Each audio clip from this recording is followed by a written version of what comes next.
and welcome back to another episode of the Revere podcast. It's been another couple of weeks, but we're back again, myself and Billy. Billy, how you doing, mate? How was your Christmas? Very well, as good as it could be, I suppose. Not I suppose strictly in tier 4, but we are now. So yeah, it was nice to have a little bit of time off. Nice to watch some football. What about you? Less so of nice to watch the football around the Christmas time. Oh yeah. But no, that's good to hear, and I guess it's good that we kind of join ourselves again now after, I guess, a fairly routine Norwich result, right? We're a fair weather podcast after the humiliation in the Premier League. We only turn up for the wins, so. I mean, to be fair, I remember when we started our podcast, for those who have been around that long, I think for the first 6 months of us making it, we didn't win a single game. So I guess we kind of got sick of it at that point. So now when we lose, we don't just turn up. Okay, well, I guess to kind of look at the game that we're particularly going to be looking at today, which was the most recent victory against Barnsley. It was, as I kind of mentioned earlier, a very typical Norwich-esque win at the moment. 1-0, scrappy, could have gone either way. What's interesting, and I've been trying to pronounce this guy's name, but Valérien Ismaël, their manager. Obviously, we learned a little bit more about him than probably what we did other managers in the build-up to this, just because of his relationship with Farke by going on I don't know exactly what course it was, which UEFA course it was, but he studied pretty much with him for 12 months. So he said that, I think the quote was that he almost spent more time with him than he did his whole family, which kind of made me quite excited for this game because it was two people who probably know their own tactics inside out. But I'll kind of hand over to you here, Billy, because the way that Barnsley played was very interesting, wasn't it? It was. And you obviously mentioned maybe the history that these two managers have and the understanding of their tactics. And maybe that did, I suppose, result in such a close encounter in many ways. It was a bold approach from Barnsley, I thought. We've seen teams either basically come and trying to press us and, be aggressive in that sense, or they just sit back and just hope to nick a 1-0 or a 0-0 or something. And Barnsley went with this 3-4-3. I thought it was quite an encouraging performance. I mean, the thing is, going into this game, you mentioned sort of how you felt. I was maybe a little bit ignorant, and I think it's probably a good. It sort of describes the championship very well in the sense that you go into this game and you're thinking, right, Barnsley at home, come on, like this is a routine game. This is exactly the type of maybe match you want after a few disappointing results. And then you look at the table and they're 8th and they're one of the best informed teams in the league, and you're just like, well, where did that come from? And it's easy to, I suppose, the championship goes so quickly that it's easy to miss a team like Barnsley on the up, if you like. And I'll admit that I was one of them, and I was really impressed by them. I thought, from Norwich's perspective, we always know how Norwich are going to play, but I was a little bit disappointed it maybe took us so long to exploit that space in behind. Like I say, Barnsley was so aggressive in the pressing, and I was surprised that it maybe took us maybe up until the hour mark until we realised that we could actually play balls in behind. And I understand that the three aren't necessarily the type of players who make those runs, maybe Buendia aside. But by the 80th minute, I think we were just launching balls behind their back three and hoping that someone would get on the end of it. And I mean, we'll talk about Buendia as we always do in such great detail because it's impossible not to. We'll speak about him in a moment, but he was obviously the one who was able to exploit that. And it was another close encounter. It was another game where maybe Norwich could have lost it as well, if we're being really honest. But they come out with the 3 points and a clean sheet, and you can't really ask much more than that after, like you say, the somewhat disappointing Christmas period. I definitely think if you look at this game on paper, you think Barnsley stayed up on the last, the final kick of the season last year, and well, it was due to Wigan, wasn't it? Deduction, wasn't it? So really, you could kind of say, hey, if you're looking at last year, they're lucky to even be in the league. But to be fair and credit to them, because I think they actually surprised a lot of people watching the game in terms of their press was incredible for a team of kind of this standard of football, if you like, in the Championship. And I think, to be fair, I look at moments like the Luke Thomas effort early on, which all right was lucky in the terms of how it bounced through to him, but if he tucks that an inch under the bar and that goes in at 1-0, we kind of know that could be a whole completely different story. And really, up until the point where we scored, it was very much a case of you felt like there was only going to be one goal, if that, in the game.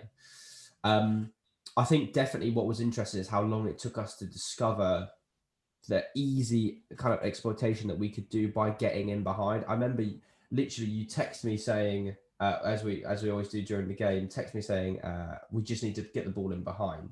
And I think the minute after that, we got a ball in over the top, and Pookie was like a yard offside, and he squared it across and would have scored.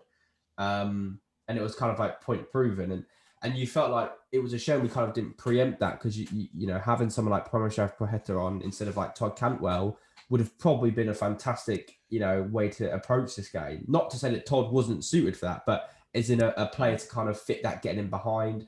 I think as well, I don't know which player it was, but it was one of the centre halves or maybe a midfielder, which Paqueta actually played against in the Polish league and scored 2 goals against in the game, which is another really weird one, because I think they had a Bromby defender who played with Pookie when he was there. But I think on the whole, you could kind of tell it was two managers trying to do their most to outwit one another, and kind of two managers that really kind of knew how the other one would approach. And I think that's why it kind of explains the pretty tense first 45, especially. I don't know if you have any other comments on the game at all before we, I guess, go into the Emi Buendia hype train. Yeah, it's interesting you mentioned Poeta, because there was a little bit of confusion whether he was actually in the 18, because the original team news broke and he wasn't in the 18, and then Gora mentioned it on comms, and I was just like, but he's not even, I don't think he's fit. And then I realised that he actually had been included. It was all a little bit confusing, and I'm not really too sure why that happens. I think me and you, whenever something like that occurs, we're always like, well, why does that happen? What does this mean? Yeah, we're always conspiracy. Yeah. And it's easy to say Norwich need to exploit the space in behind, but when Adam Eder and Islanders and Poeta, either injured or coming back from injury, that does make it a lot more problematic to do so. I mean, Emi Buendia, like you say, was the man who was able to exploit that, and it's just honestly, I don't really know how to describe him. I have run out of superlatives. He's indescribable in many ways, I think. Well, I guess to kind of look at the team and I guess the specific players that we kind of always have to look at and individual mentions, I'm going to actually be a pain here and kick off with someone that we haven't got written down, just because I've suddenly looked through and gone, oh yeah, I forgot how much defensive solidarity he kind of gives us, and that's Ben Gibson's return, which I guess now looking back a couple of days after, I completely forgot about, but boy, was it good to have him back in there. I mean, he didn't get dribbled past once. He won 7 out of his 9 aerial drills, and he was an absolute rock. And like always, having that defender that can bring the ball up, and again, no disrespect to Christoph Zimmerman, but he just doesn't have that same ability of how he goes about bringing the ball out of defence and running and driving into midfield like we would have saw Ben Godfrey doing when we went up before and in the Premier League. Yeah. He is just that defender, which adds a completely different element of getting the ball from the keeper to the midfield or into that final third. And it was really nice and a bit of a breath of fresh air to have him back in there. And I think that shows in the fact that, again, another clean sheet with him in the team. Yeah, it's an interesting one, because I think it's maybe a little bit unfair on Zimmerman to criticise him too heavily and then all hype up Ben Gibson when Ben Gibson obviously had Tim Krul behind him, which Zimmerman didn't have the pleasure of. So that maybe is something to caveat that with. But I mean, there's no secret in our admiration for Ben Gibson, and he's just for me, like I say, one of the best, if not the best centre backs I've seen at this club. And I don't mean that necessarily in terms, there'll be fans who are much older than us who have seen better defenders, but it's not about that in the modern game anymore. And Ben Gibson's technical prowess is just something that just benefits us so greatly. And I think it's just about having that balance and that confidence, and there's just hope that we can get promoted and we can retain the services of him. I mean, I actually I had an article today as we're recording and on my Football Writer, and basically sort of talking about how do we sort of Premier League proof ourselves and how do we prepare if we do reach the Premier League, how do we sort of prepare to sort of avoid relegation or make a better fight of it. And another centre back for me in the realm and in the ilk of Ben Gibson is paramount. And maybe, if I'm being truthful, I'd actually want two of those because, unfortunately for Christoph Zimmerman, he just isn't at that level. You know, he's been one of, if not, I suppose, the better signings in terms of the progress that he's made and the expectation we had, and obviously being heavily involved in that 2018-19 championship winning season. But his performances in the last few weeks just haven't been good enough. There was one too many defensive errors. I think about the Watford one, and I think about the penalty he's given away against Coventry. It's to have somebody like Ben Gibson back is invaluable, really. No, I definitely agree. And another player that I guess we kind of always have to end up talking about now is Ollie Skip. I mean, what a different dimension this guy has brought to us this season. Again, and almost kind of similar to Ben Gibson, he's almost like the player that we would have, I guess personally, from what we spoke about, the player that we would have absolutely dreamt of having, playing that kind of number 6, number 8 role for us this season, and he's proven to absolutely flourish under Daniel Farke football or Farke ball, if you like. And I mean, I'm looking at his statistics now, and his 2 out of 2 dribble successful attempts, and 8 out of 8 1 ground duels, 3 out of 3 aerial duels. I mean, he was absolutely fantastic, wasn't he? He's brilliant, and it may be a bit of a hot take. I think he is. He's definitely in our top 3 players. I think it's easy. It's easy to talk about your Buendias and your Timu Pukis because they're the ones that get the goals. And Ollie Skip's performances, I still think he's our most underrated player. And to be fair, he's received a lot of hype, and I think that probably just shows how highly I rate him, because I don't think like you can't. What he brings to this side is something that is so challenging to recruit, and I think that's probably why we've gone for a loan signing here, because you are basically in a position to recruit somebody you wouldn't be in a normal position sort of to be able to buy. And I think what he does defensively, but also the ground he covers, and I suppose his mobility, like we've seen players in that position, whether it be Teti or Tom Tribal or Ibrahim Amadou, and they're all of them are good at one specific thing. They can't fulfill the duties and the requirements of both sides of that role, and that is the defensive protection. I mean, 100% success rate with his aerial and ground duels is just insane. And then to have the ability to have 2 successful dribbles, like you say, and progress the ball like he does, if we were to buy a player like that, it would break our bank. It'd be with nowhere near like sort of the realms of possibilities in terms of what we could recruit. And maybe talking a little bit too much about Premier League for some people's liking, but if we do go up, he has to be somebody that we try to get back.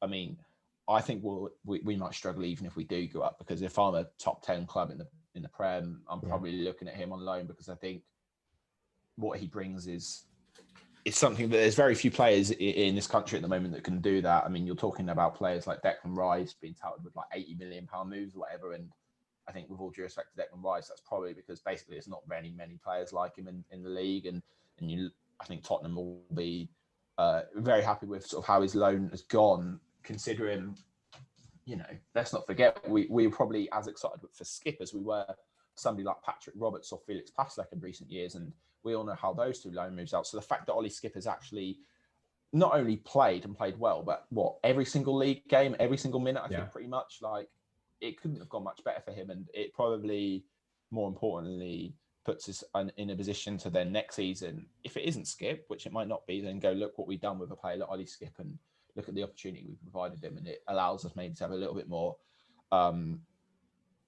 power in that negotiation when we're trying to attract these top players from big clubs to join us on loan for a season.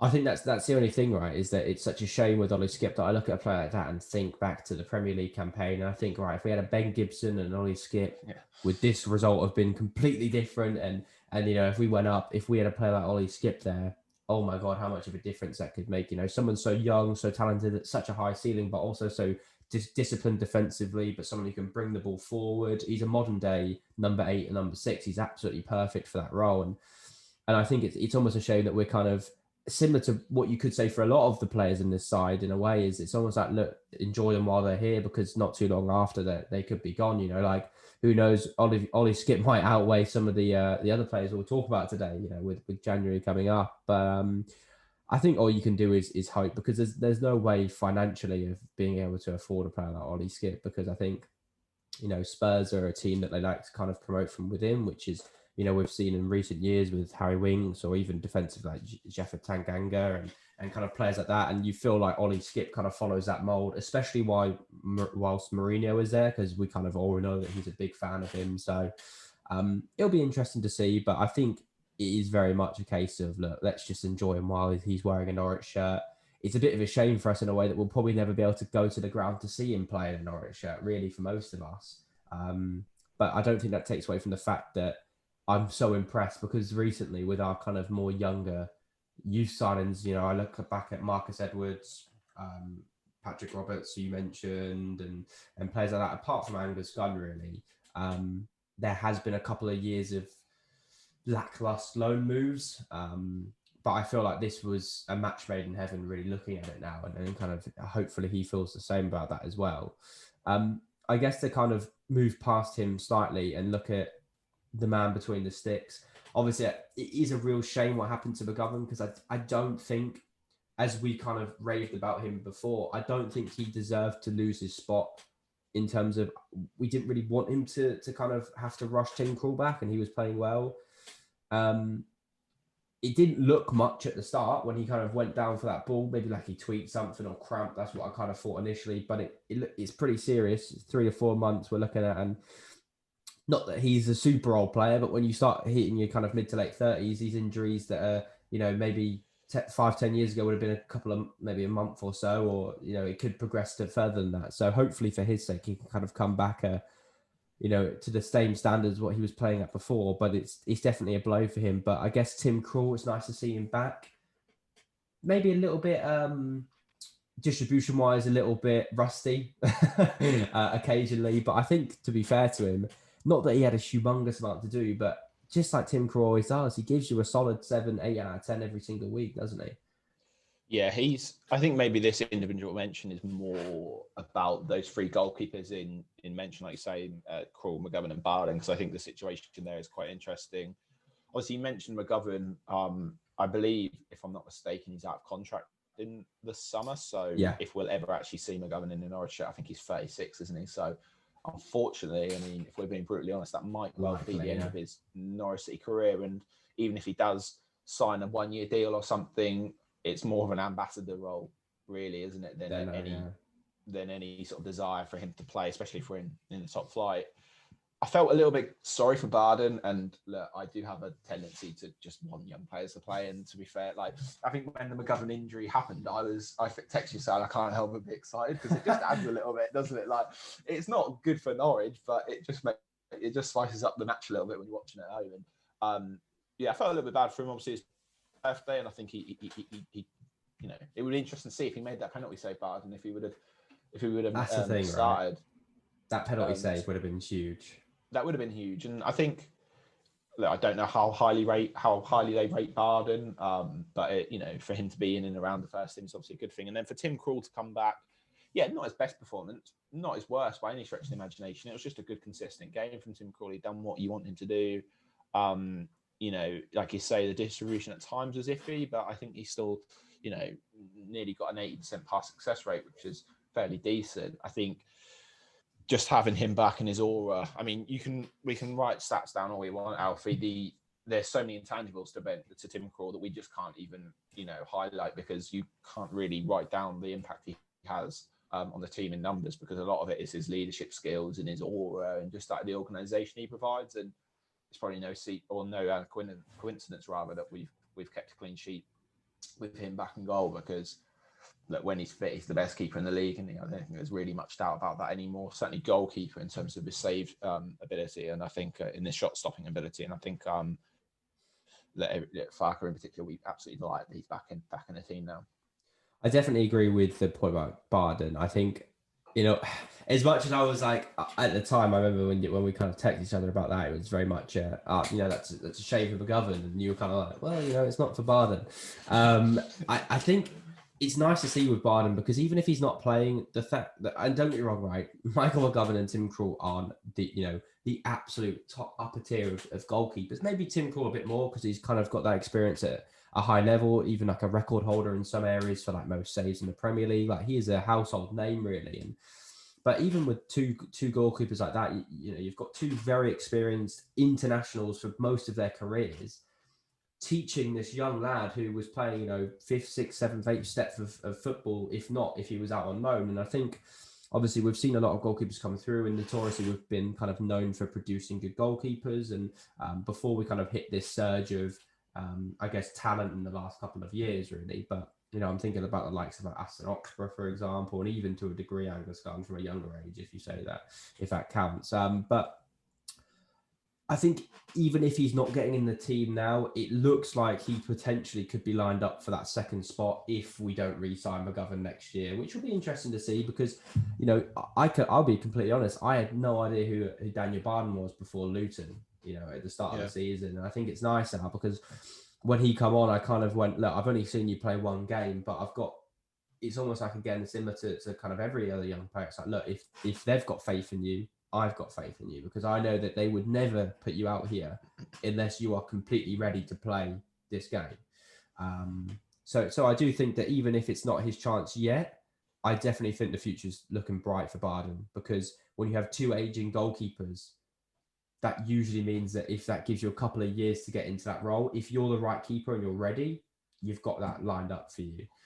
Well, it's no coincidence that Tim Krul and Michael McGovern, like you say, have performed so well this season at the age they are. Because you know, as a goalkeeper, you probably don't really get anywhere near your peak until your 30s in some cases. And I think for Barden to be in the position that he's in at such a young age, and you know, whatever the future holds for Barden in terms of his development, I don't know. I would expect that, you know, he will get a loan move at some point, and obviously has had sporadic appearances for Norwich, but yeah, it's, you know, Norwich have historically had good goalkeepers, and there seems to be a few good young goalkeepers, you know, on our books at the moment, which is promising, really. I guess we kind of have to get round to the man who I don't want to raise too much attention for, because as we'll talk about in a moment, there's a lot of lovely speculation around transfers. But Emi Buendia, again, it was almost like so much eyes were on him, and he goes and does something like score an absolute wonder goal.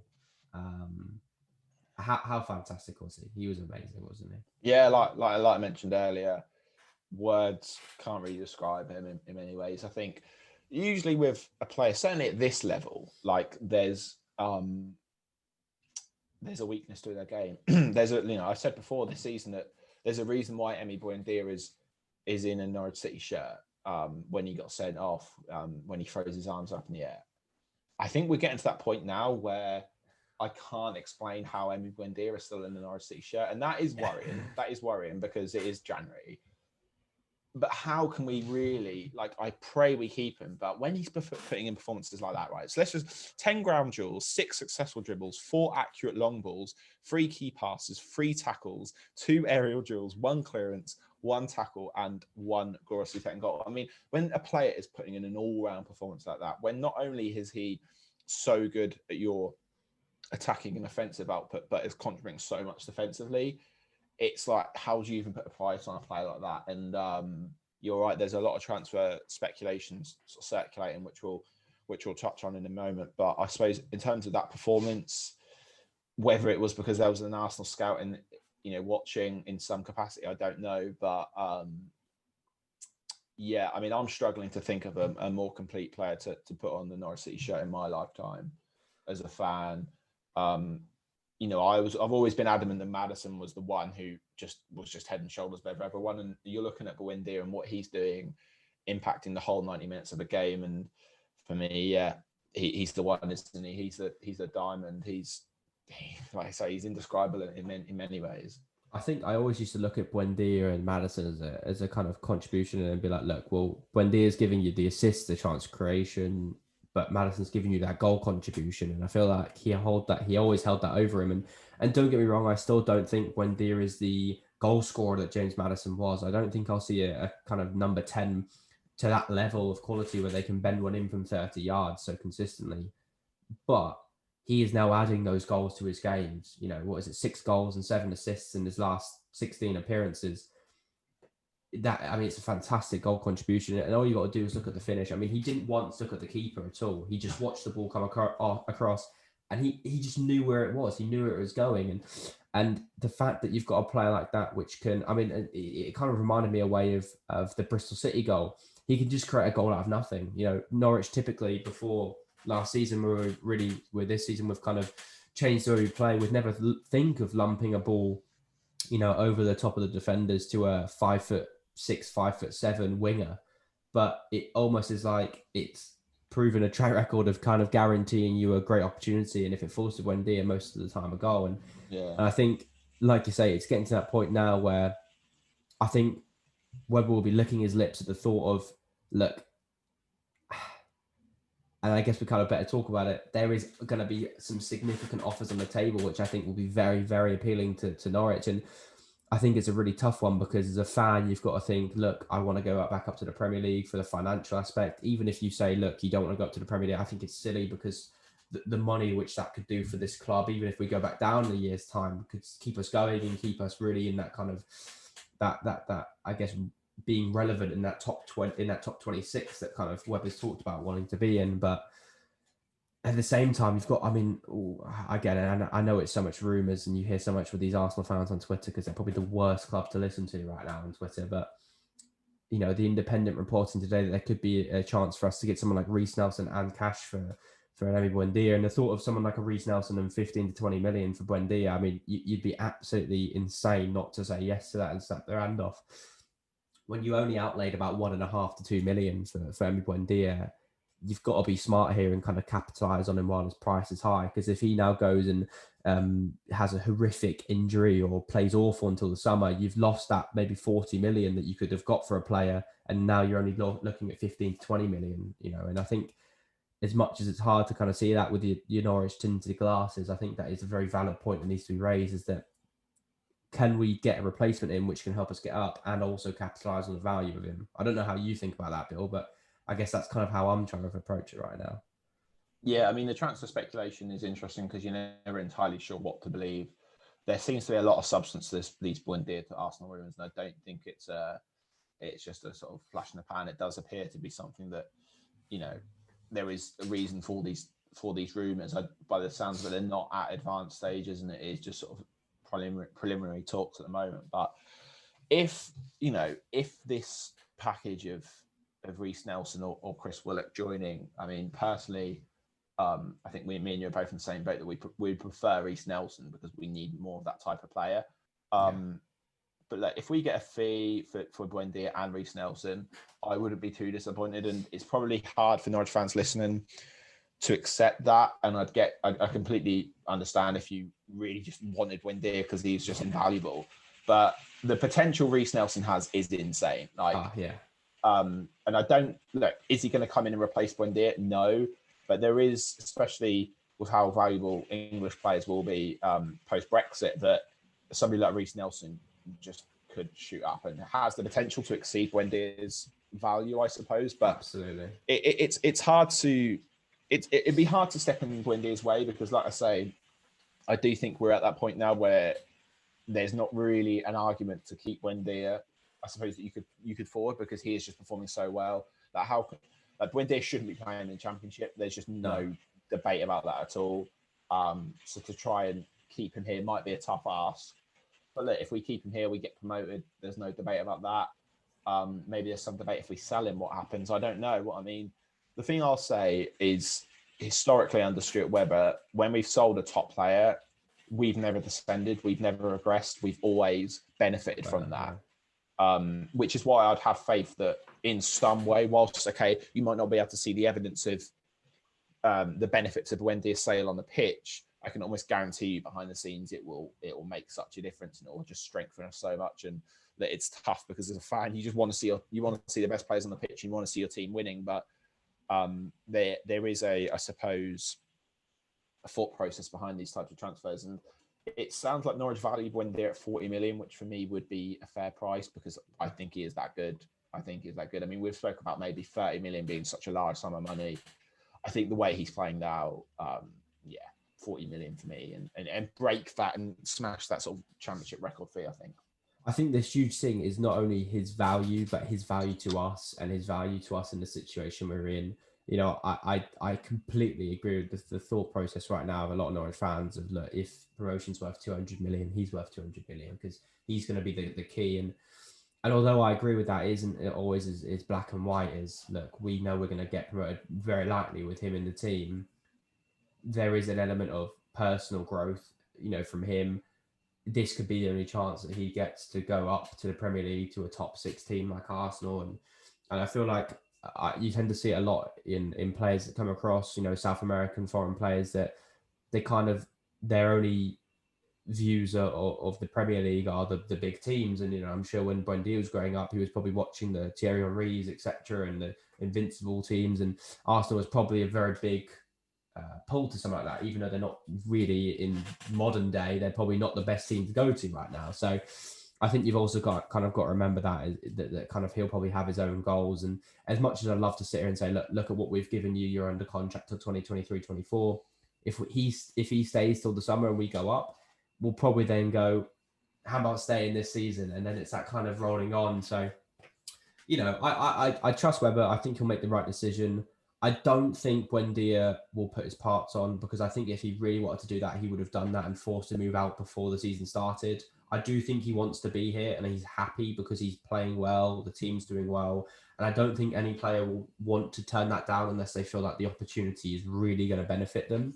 However, the thought of getting that money, which could buy a player like Ollie Skip in the summer, and getting Reece Nelson as well, that's got to be something you've got to really look at and kind of, and I guess that's what, you know, Webber will be doing. I'm sure he'll have a very busy window, but I guess I think the thing as well with that, right? Just to quickly mention, like, even if Buendia does stay after January and we do retain his services, that even if we do get promoted, there's still no guarantee that we'll be able to hold on to him because he is that good. Like, usually when you get promoted, you're then able to hold your best players because you've got the lure of the Premier League. I think he's that good that any club, he could go European.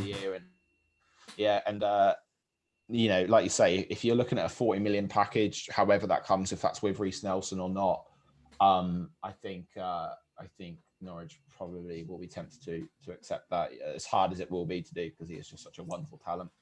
I guess it's also worth mentioning in the week, reported kind of out of the blue and to a club which didn't necessarily make a lot of sense at the start, was Max Aarons to United. Now, because this was about a week ago, we've kind of had a little bit of time to discuss this. It's not out of the way that we see a massive club linked with Max Aarons. You know, we pretty much accepted that he'd be moving to Barcelona in the summer, and I think, to be fair to him, he's done more than enough for us to stay as long as he has. I guess my kind of thoughts on this is, I think a deal for Max Aarons isn't a bad deal for the club, because I think with as much as Sam Byram is probably a player that I'll never see play for the club again because he always seems to be injured, but Barley Mumba has shown absolutely fantastic signs of progress. And I also think, no disrespect to a right back position, but I feel like a right back position with the way we kind of recruit is probably a bit easier to replace than a winger, say, for example, in the attacking sense. And that's not to discredit Max Aarons at all. He's a fantastic footballer and crucial to how we play. But if you're looking at like 20, 25, 30 million for a Max Aarons to a Man United, I mean, you've got to take that, haven't you? I think Max Aarons is an easier player to replace in that sense because, you know, it's just generally easier to replace a fullback than it is somebody who's contributing to the sort of chance creation stats like Buendia is. But and like you say, we do have players in Barley Mumba and Sam Byram who have the potential to sort of fill the shoes of Max Aarons, certainly in a short term sense. You know, if we can get them fit and playing, but you know, a package of sort of 20 to 25 million is a real sizable fee at this level. And that, as good as Max Aarons is, I do think he's replaceable, and there'd be a lot of demands on somebody like Byram and Mumba. And I think if there are sort of rumours that was the incentive that kept Max Aarons here, like stay here until January and then sort of see where we are, because they do expect those two players to sort of be more heavily involved the second half of the season. But it does seem a weird transfer link. I mean, I wouldn't be surprised if somebody like Brandon Williams or Diogo Dalot would be sort of exchanged in a similar way to the Arsenal scenario. Yeah. Because somebody like Brandon Williams would be an incredible signing for us. I mean, if we sell Max Aarons and then we went there and replace him with Reece Nelson and Brandon Williams, like I'm 100% all right with that. Because I think those two are rated really highly and really good, real good additions to us. But it does sound a little bit like sort of FIFA career mode, doesn't it? In many ways, these sort of speculative player swaps, and how much substance there are to these rumours, I'm not entirely sure. I think it's really interesting. The only thing that made me really believe it was the fact that it was Fabrizio Romano that was the person on the other end of it, because I really have belief that what he says and what he tweets, there's a level of expectation of like, look, this is, put it this way, there is talks. There has to be talks for someone like Fabrizio Romano to get wind and be able to publicly say that this is a thing that's going on. I think on paper it looks weird for United because they've already got Wan-Bissaka they spent big money on last summer, and I guess it's been okay. But I think you kind of mentioned it when we first saw it, that with Alex Tellers coming on the left-hand side, it's kind of pushed Luke Shaw on to be a better player, and maybe they're hoping the same for Wan-Bissaka. But I guess to kind of look at it from a Norwich side of it, like you say, if we can get, I guess, what I'd classify as a modern day COVID deal in terms of where a club financially really can't afford to outlay the same money they can because they're losing so much revenue in gate money. And I think as a football club, they're losing money nowadays as opposed to what they would previously in normal times. I think you're going to see a lot of either loans, like a Max Aaron loan deal with a view to a permanent guaranteed, like we saw with Barcelona in the summer, or we'll be looking at a player swap and some kind of cash incentive, whether that be over an add-on period or as an upfront period. I wouldn't be surprised if it was a Brandon Williams 15 million, for example, or 10 million rising to 20 and Brandon Williams, or some kind of structured deal. Just because I feel like that's really how clubs are going to get through spending money in this January transfer window without going absolutely ludicrous. I don't know if you kind of agree with that, but it seems like that's how the market will be. No, I do. And I think, look, there's probably going to be Norwich fans listening to this that are, like I say, frustrated at maybe how accepting we are of losing players. But the reality is we're a self-sufficient club. And you can say we'll get 100 million if we get promoted. Yeah, we will, but we don't, you don't get promoted and then the next day Stuart Webber's handed a 150 million pound check. That's the problem we had in the Premier League season when we went up, is that we weren't willing to risk the future of the club, because you don't just get 150 million. Like, that's not what happens. You get it over, we're still getting parachute payments and stuff. And with COVID, we have been massively affected by it. And we've dealt with it well, but that's only been because it's been supplemented by big player transfers. And somebody like Max Aarons, they probably will be looking at it going, okay, we feel like we can replace him.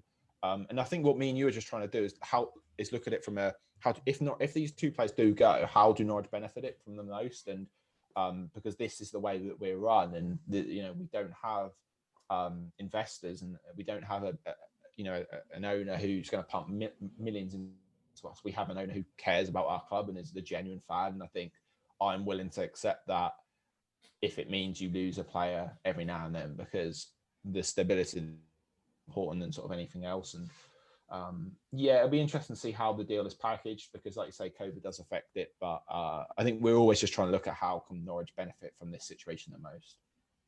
I guess to kind of breeze past for the time being, the transfer rumours, as I'm sure throughout January we'll probably have, while we're kind of more forced to be at home, videos going up on the channel when we hear of news. And like we did previously in the summer with our client, with Billy specifically, your kind of podcast on kind of, I guess, a scouting report before we sign someone. I guess to kind of go back to the game, if you like, as what we kind of classify as our general consensus, it was nice to see us get back to winning ways again. I know we've kind of already covered this, but I guess to kind of reiterate it, there was a couple of days, especially after the draw to QPR. I know we didn't get a lot of time to think about it before we kind of faced Barnsley, but I know there was a lot of disappointment personally from the Watford game. And I think it was more frustration from the QPR game, because it felt like a game that we really struggled to kind of get a result, and then to kind of go 1-0 up and then throw it away with a penalty like how we did in such a needless scenario. It just felt like such a frustrating, a couple of points to lose. And I mean, hey, don't get me wrong, we're still sitting 4 points in first right now. Obviously, that will be down to 3 if Bournemouth do win in their game in hand. But it's a fantastic position to be in the new year, almost at the 50-point mark. However, you just hope now, for our sake, that was our little blip, because I think the year we went up, we really didn't have a blip apart from the first 5-6 games of the season, which obviously we've had this year already. So I just really hope, for our sake, that was kind of like, look, this is not that it's a good time to happen before January, but if you're ever going to want to have a bad run, it's when the transfer window's open. And I think that's the only kind of good thing here is we can go, hey, look, we've got a cup game upcoming, which we'll obviously get to. Let's get these players back involved. Or look, we kind of need to, strengthen this area. Let's buy a player for this. So obviously, I don't know how you feel about that, but I guess that's kind of the only positives I'm looking at right now is that if this is, look, win, loss, a little bit of a structured bad form, at least we're in a position where we can kind of attend to that as immediate as we can. Yeah, I think you're never going to go a season without losing. You're never going to go out a season without these sort of like run of games. And the fact that, you're talking about it being a blip, well, it was, I suppose, drop of form. Well, the fact that it was only ever about 4 days probably says all you need to know. The way Norwich play at the moment it is on the sort of on the margin. Norwich have been on the cusp of losing or drawing games when they've won them. And these things are inevitable. Norwich don't really blow teams away at the moment. It's 1-0s, it's 2-1s. And when you play like that, maybe you got a little bit more defensive stability, but you are at the risk of things just not going your way. And I think that's probably just what happened. Norwich weren't quite at the races. A few refereeing decisions didn't go Norwich's way. And they're, where they've dropped 5 points. But like you say, back to winning ways against Barnsley. Positive way to start the new year. I think Farke obviously prefers playing and managing his team when you haven't got midweek games because it gives him an opportunity to sort of coach players, which is his sort of bread. So I think he'll be happy that I'm not entirely sure how long for, but a few weeks where we're just playing on the weekend, and I think that's going to benefit Norwich greatly. Rest a few players, get a few players up to scratch in terms of their sharpness in training, and maybe for 1 or 2 of the players like Dowell who haven't maybe had as much time on the training field will be really important to sort of understanding that, like, the philosophy of the way we play and stuff. I guess I don't know if you kind of want to speak about this. So we got a lot of I guess attention to the tweet that was posted that you posted on our Twitter account to do with a specific Todd Cantwell comment. I don't know if you kind of want to highlight over this and kind of give a little bit of light on that. I mean, like, this part of the podcast is pretty much insignificant, but we just like talking about it because it's fun.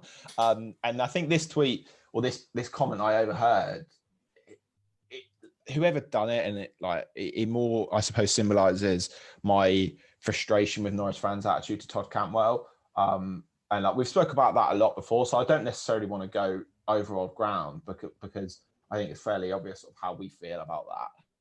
But the comment was something like, if you didn't hear it, it was something moaning about Todd Cantwell wearing gloves and not doing anything on the pitch. It was something like that. And there's no correlation there for a start, right? If you wear gloves or not, there's absolutely no correlation to how well you play. And also the fact that Todd Cantwell had a really good first half. He just hadn't scored. And whoever made the comment obviously was just focusing on the fact that someone with long hair was wearing gloves and, what the hell's he doing, sort of thing. And it was the tweet that I put out, a lot of people seem to agree with it, and it's just like, what can his kid do right at the club? Like, you do feel like he's fighting a losing battle here, because he can't even wear gloves when it's like 1 degree outside. It was just a bizarre comment, and I think people are always going to make that, especially in Norfolk, and we have got an aging fan base, I suppose, and there are going to be barbaric attitudes in many ways, but I think BBC Radio Norfolk, personally, I think they have a responsibility to just not engage in that sort of type of discourse. And we're a massive fan of the work that Gorham does. He makes it so much more exciting, but I think that a lot of people now at things like Canary Call, not really my cup of tea. Hearing what Brian from Deerham has to say about certain matters, and I think stuff like that just needs to be cut out, because who cares if Todd Cantwell's wearing gloves? It's winter, it's bloody freezing. I think that is the thing, right? Like, it's almost a bit of a growing shame that we saw with the Murphy twins, and I think it's been kind of publicly named since then. And even I remember, on kind of a Todd Cantwell podcast that Talk Norwich City did a couple of years ago. You know, you could kind of see the fact that not Todd was at breaking point, but Todd was well and truly aware of the critique that he was getting for really what he felt was no reason. I think you're always entitled to critique a player for their, you know, how they play on the pitch. Like personally, I thought that Todd could have walked away with a match ball, you know, against Barnsley. Doesn't mean he had a bad game. It's just it's a critique of his game, which I think that, you know, even Todd hopefully would be sitting there thinking, yeah, on another day, I probably would have been able to take a couple of those chances.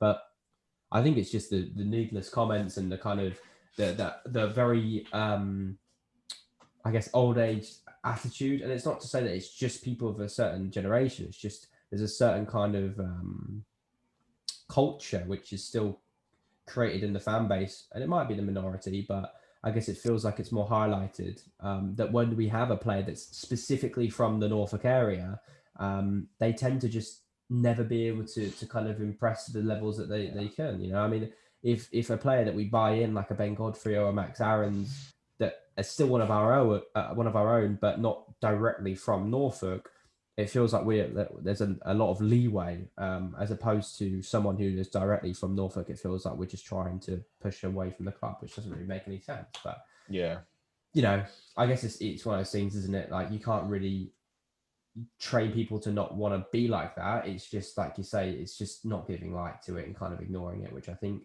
you know, would make sense. However, it is what creates headlines. It is what creates debates and topics and people to come on and have a chat about it. So I don't blame Radio Norfolk for it. I just I just think I don't know what happened there. I just think that it's maybe something which should just be completely eradicated from I guess Norwich culture, if you like. I agree. I guess to kind of move on to the last thing we'll talk about, which is Coventry City. It's not a league game; it's a cup game. Now, I am very excited about this because there is about 4 or 5 different players which I am dying to see because it felt like they've been out for so long. Specifically, Quintia. I cannot wait to see this man get back on the pitch. I can't wait to hopefully see minutes for Josh Martin, maybe even Therese Amatoyo, even though it's probably like someone like Jordan Hugo will start, and Kieran Dow to get another like maybe full 90 minutes under his belt against a good opposition. Don't get me wrong, I'd love a cup run, but while I'm not in the stadium, I really, it's bad as it sounds, couldn't really care if we get knocked out or we go through. It is just an added extra, isn't it? Like with Norwich City, we had the lovely FA Cup campaign last year, which obviously saw us enter Man United. But as you kind of saw in that, you know, quarterfinal stage, it kind of sucks the life out of it when you're not there. So it kind of takes that specialty of the cup. I don't know how you feel about that, Bill, but I'm not too fast. My main thing is see players get back from injuries, get some minutes under their belt, see Daniel Barden in goal and Quintia and, you know, and kind of those players come back into the fold. And I think that's going to obviously be detrimental to our kind of success in the next couple of months if we can get these players match fit and up to speed in a cup game, which is like no risk. You know, a win is just an extra, really, isn't it? Yeah, I think you're right. This is a game for Norwich to get players back to match fitness and give a few minutes to players. It'll be interesting to see the lineup he goes for. I think we can pretty much guarantee that there will be a lot of rotation. I just think it's interesting to see, like, what he do for Tim Krul, for example? Does he see this as an opportunity to get more minutes into him? Or does he stick to his sort of principle that he's always done and play the second choice goalkeeper? You know, somebody like I can't pronounce his name, but Omo in defence. I think that's all. That's as far as I'm going to go for that. Omo, if he plays, because we've obviously only really got 3 senior centre backs, it will just be an opportunity for, like you say, for players who, you know, players like Quintia and Dowd and Hugo, who were sort of earmarked to be sort of quite pivotal parts to Norwich's team this season, to just get them back to match fitness. And that it's always a good thing to have these games. And Norwich do have a big squad. We've just been unlucky with injuries. So, like you say, as long as we keep to, I suppose, the belief that we've usually had in these competitions of just rotating, giving players other opportunities, I don't see a problem with us, you know, winning games. It's never been a bad thing to win a football game. It's just like you say, you don't want it to distract the league, and hopefully, you know, we can just progress by playing the reserves. That's the ideal situation, right? In an ideal world, however, we've already faced defeat to another championship team with our reserves before this season. True, so yeah. Hopefully history doesn't repeat itself, although I hope you don't have to listen to the awful commentary from the Luton fans ever again. Anyway, on a side point, again, hopefully with us being kind of confined in our own homes now for a bit longer, we can not be a bit more regular, but I think we kind of wanted to give it a little bit of break over just the Christmas period, just so we can kind of enjoy time with our families and whatnot. So expect to see this a bit more regularly over the next month or 2 months, really, however long we are in our own homes for. But hopefully you've enjoyed the podcast, whether you listen to it on Spotify, Apple Podcasts, or watched it on YouTube. If you're on YouTube, we'd love it if you could subscribe to the channel and also like the video and just get interacted in the comments. Let us know how you feel, especially about the transfer rumours with Emi Buendia and Max Aarons. We'd love to hear your say on that. Likewise on our Twitter as well, the Revere End podcast or Revere End. I can never remember the handle. At the Revere End. It's because it's always Billy that does all the hard work on it. But yeah, until the next time, guys, we'll see you next week and hopefully another normal 1-0 or 2-1 win for Norwich, right?